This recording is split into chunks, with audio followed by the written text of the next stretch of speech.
أعزائنا طلاب الصف الثاني الثانوي وتحديدا القسم العلمي، بنرحب بيكم في حلقة جديدة من برنامجكم تبسيط العلوم.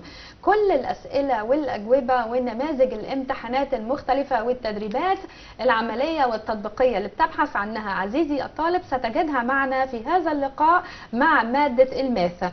والنهاردة وصلنا معاكم لجزئية مهمة جدا، هنتكلم عن الاستاتكس. معانا بارت 1 هنشرحه، والبارت الثاني إن شاء الله هنستكمله في حلقة أخرى.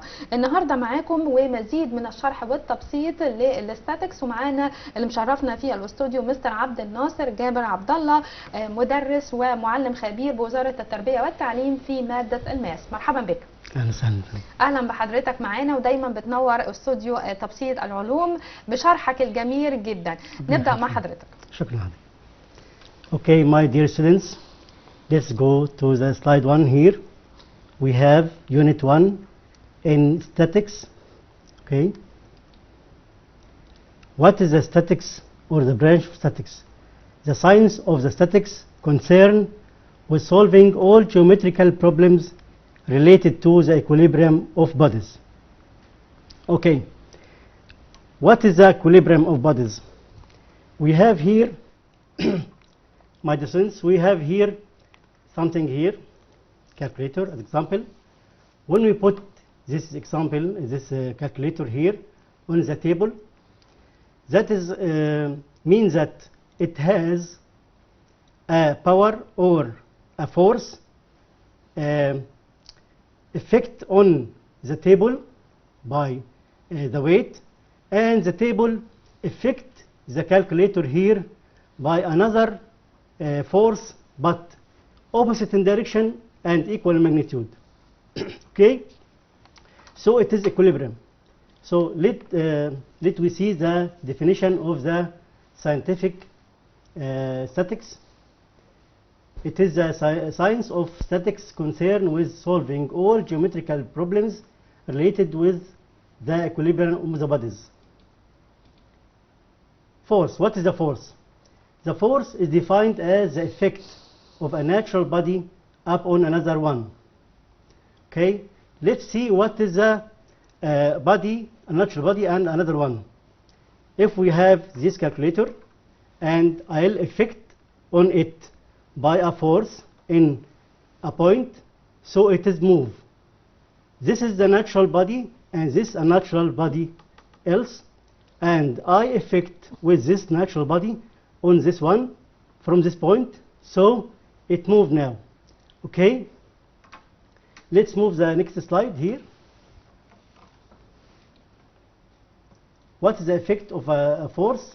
Depends on the following factors: magnitude of a force, secondly direction of the force, and thirdly point of action of the force and its line of action. What is the resultant? The resultant means total force, resultant of two forces meeting at a point analytically. If we have a force here like F1 and another force F2, and there is another angle between them alpha, and we have the force effect at a direction of angle theta inclined by angle theta on the force, we called it F1. So these two forces affect at a point which is O, and we would like to find the R. R is the resultant of the two forces. We will use R, this rule, to find the magnitude of R equals square root F1 power 2 plus F2 power 2 plus 2F1 F2 cosine alpha. F1 is the first force, F2 is the second force, 2F1 F2 cosine alpha. Alpha is the angle between the two forces. Okay. To find the direction of the resultant, we will apply this rule: tan theta equals F2 sine alpha over F1 plus F2 cosine alpha. F1 is the force that the resultant inclined on it. Okay, theta here is the angle which inclined the resultant on F1. Let's move to an example. Two forces of magnitude 3 and 3 root 2 Newton act on a particle, and the measure of the angle between their lines of action is 45. Find the magnitude of their resultant and the measure of the inclination angle with the first force. We have here the data. F1 equals 3, F2 equals 3 root 2, and alpha, the angle between the two forces, equals 45 degrees. Yes, this is force 1, force 2, resultant between them, and there is E alpha between the two forces. Theta is an inclination angle between R, the resultant, and F1. We will apply this rule. R equals square root F1 power 2 plus F2 power 2 plus 2F1 F2 cosine alpha. Yes, F1 equals 3, so we put 3 power 2 plus 3 root 2 power 2 plus 2 times 3 root 2 cosine 45. The answer will be 9 plus 18 plus 18 root 2 multiplied by 1 over root 2 equals square root 45, which is equal 3 root 5 Newton. We have found that R is the magnitude. Magnitude of R equals 3 root 5 Newton. But we now need to find the angle of inclination, tan theta.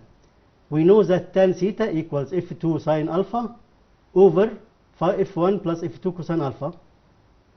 We apply that. F2 equals 3 root 2 multiplied by sine 45 over 3 plus 3 root 2 cosine 45. The answer will be half. Measure angle theta equals, to find measure angle theta, you have to use your calculator and write or press the button shift tan half. Shift tan half. The answer will be approximately equal 26 degrees 33 minutes and 54 seconds.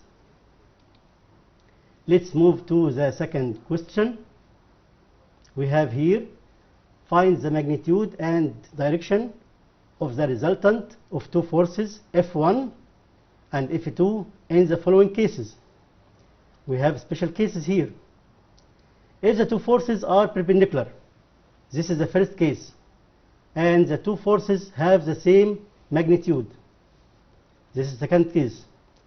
If the two forces are perpendicular, like this one, we have here F1, and F2 is perpendicular to it, that means the angle between them equal 90 degrees, and the resultant is the force between them, and we have found that theta is an inclination angle between R and F1.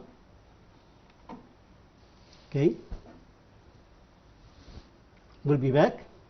We will find that F1, when it is perpendicular to F2, then the rule that give us the resultant equals square root F1 power 2 plus F2 power 2, and to find the angle of inclination on F1, we will apply this rule, which is tan theta equals F2 over F1.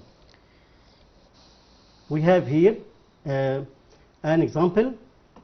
Find the magnitude and direction of the resultant of F1 and F2 in each of the following cases.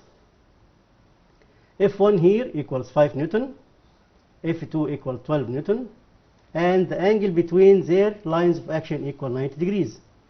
So alpha equal 90. F1 and F2 are perpendicular and alpha equal 90 degrees. Then sine alpha equals 1 and cosine alpha equals 0. And we will apply this rule, which is R equals square root F1 power 2 plus F2 power 2, and then R equals 5 power 2, which is the first force, and 12 power 2, which is the second force, equals 13 Newton. Let theta the measure of the angle between R, which is the resultant, and F1, which is the first force of inclination. Tan theta equal F2 over F1. Tan theta equal F2, which is 12, and over F1, which is 5. And you press the buttons in your calculator, shift tan 12 over 5. The answer will be 67 degrees 22 minutes and 49 seconds. So the inclination angle R on F equals 67 degrees 22 minutes and 49 seconds. Let's move to the next question. We have here F1 and F2 equals 16 Newton. The measure of angle between their direction equals 120. So we have F1 equals 16, F2 equals 16, and alpha equals 120. We have here the F and F. We have F1 equal F and F2 equal F also, and alpha is the angle between them, and R is the resultant between them. This figure will convert from parallelogram to what? To a rhombus. Why? Because this side will be equal this side, so all sides will be equal. So it is rhombus now, and this angle will be alpha divided into two equal angles, which is alpha over 2 and alpha over 2. Okay? We can use the original rule, which is square root f power 2, f1 power 2 plus f2 power 2 plus 2f1 f2 cosine alpha. We can substitute f1 equal f2 equal 16 Newton here, and R will be square root 16 power 2 plus 16 power 2 plus 2 times 16 times 16 cosine alpha. Alpha is the angle between the two forces, so the answer will be 16 Newton. We notice that F1 equal F2 equal R equal 16 Newton, and the resultant force bisect the angle between the two equal forces. What should mean? R inclines by an angle of measure 60 degrees with the line of action of each other. So we can say that cosine alpha over 2 equal half R over F, and R equal 2F cosine alpha over 2. So we can apply this rule when the two forces are equal in magnitude. We can find R using this rule, which is 2F cosine alpha or half alpha, and the angle equal cosine alpha over 2, which is half R over F. So the angle of inclination of R on F equals alpha over 2 or half alpha. Let's move to the special case. If the two forces have the same line of action and the same direction,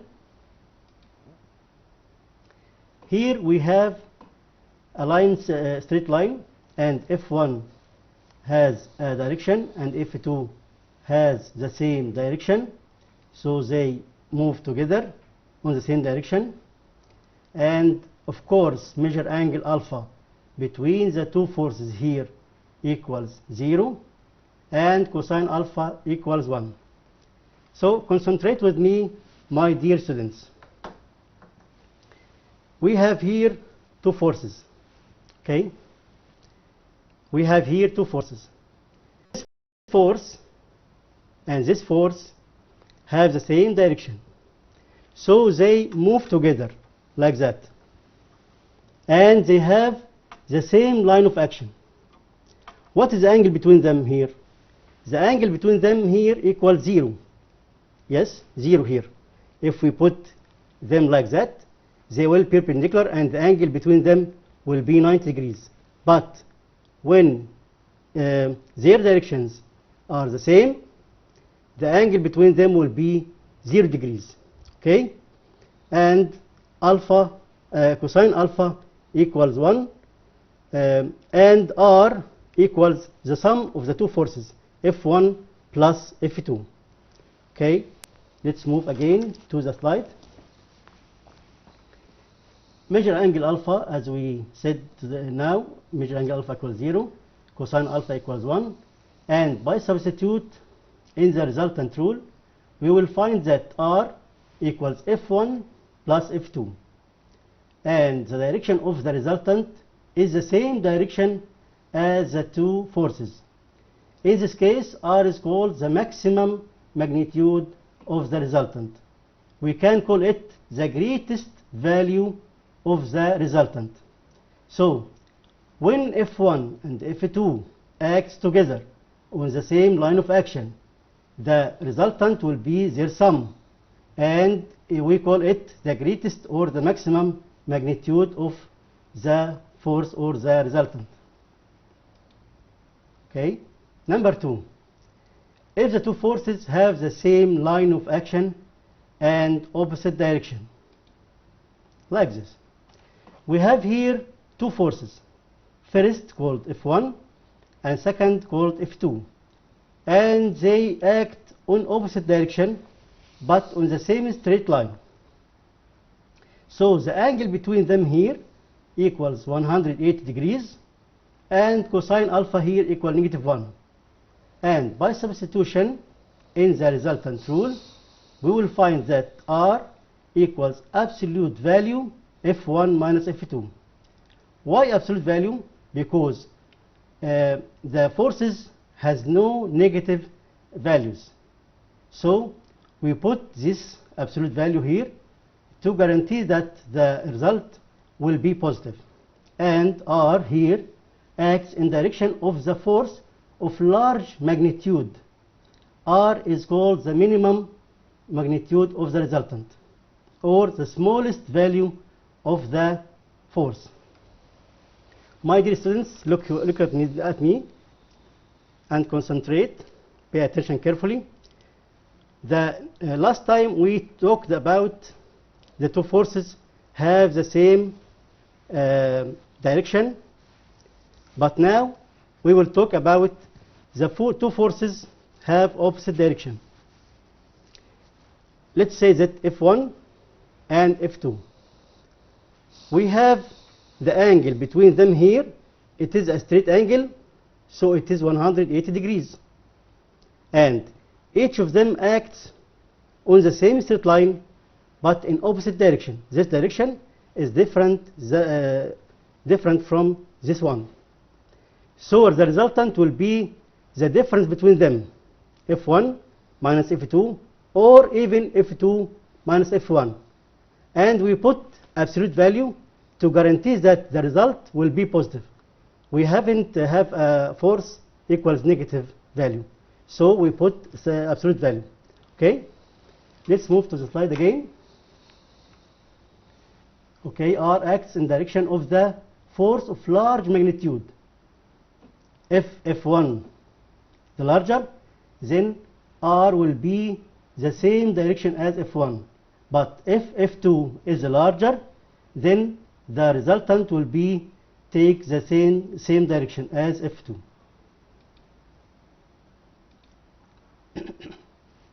Let's go to example here. Find the magnitudes of the minimum and maximum magnitudes of the resultant of the two forces of magnitudes 4 and 7 Newton. We have here maximum magnitude. We have agreed that R will be maximum if they 4 and 7, we find the sum of them. So 4 plus 7 here equals 11 Newton. Acts in the same direction of the two forces, because the two forces here have the same direction. And minimum magnitude of R will be absolute value 4 minus 7, or we can put 7 minus 4. The answer will be 3 Newton. Acts in direction of force of magnitude 7 Newton.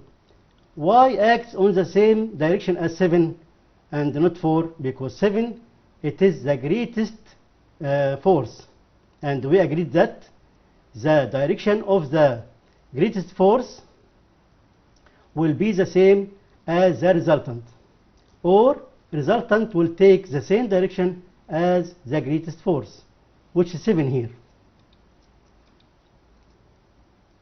We have two forces of magnitude F and 4 Newton act on a particle, and the measure of the angle between their directions is 120 degrees.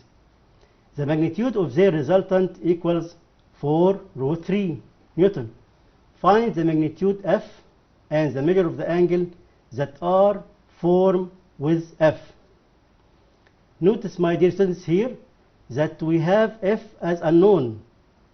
So we will use, or we write the data, F1 here equals F, and F2 equals 4, R, which is the resultant, equals 4 root 3, alpha, which is the angle between the two forces, equals 120 degrees.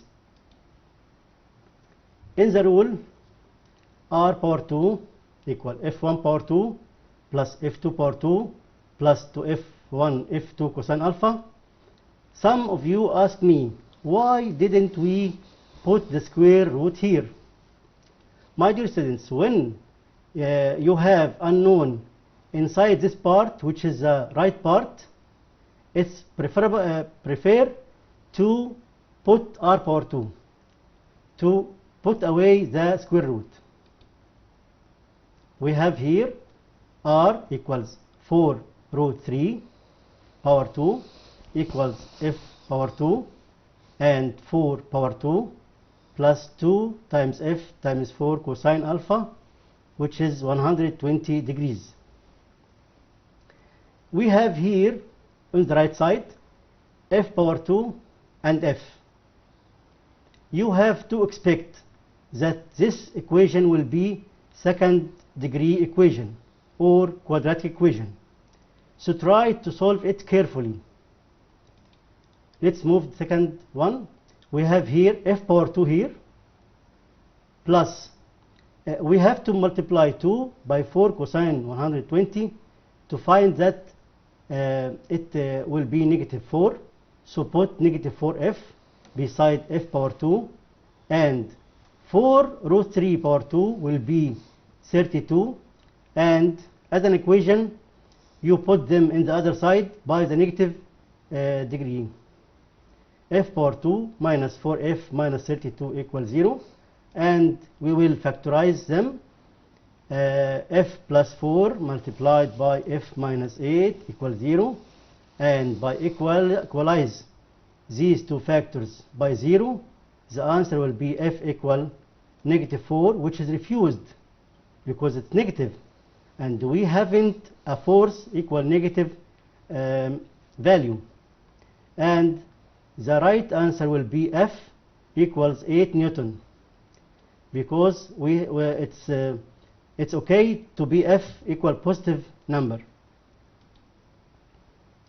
To find the angle between F and R, we will use the rule tan theta equals F2 sine alpha over F1 plus F2 cosine alpha.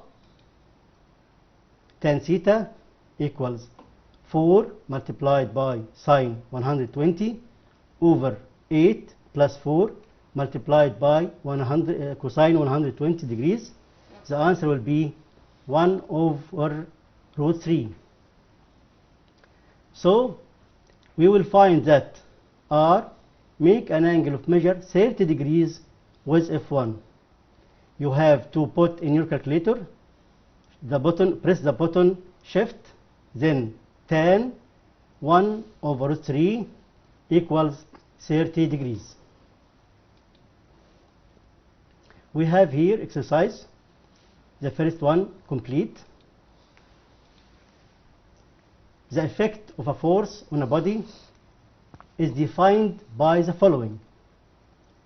What is the following? He asks you, the effect of a force on a body is determined by the following. The effect of the force, we have defined it. Yes, the effect of any force depends on the following factors.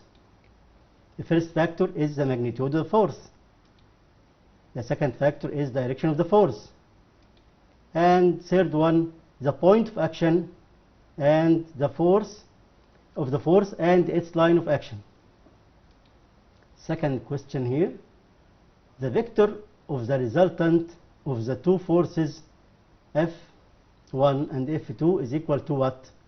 If we have two vectors F1 and F2. Concentrate, my dear students, that F1 here as a vector, not as a magnitude, and F2 as a vector. So F equals F1 plus F2. We put F here as a resultant equals F1 and F2 or plus F2. تمام مستر عبد الناصر، كنا سعداء جدا بلقاء حضرتك النهارده، وبكده بنقول بارت 1 في الاستاتكس خلص، وشرح حضرتك كان جميل جدا وكان مبسط، استفدنا كتير منه. شكرا يا فندم. شكرا. أعزائنا الطلاب، حتى نلتقي معكم في حلقة جديدة من برنامجكم تبسيط العلوم مع مادة جديدة ومقرر جديد. شكرا لكم.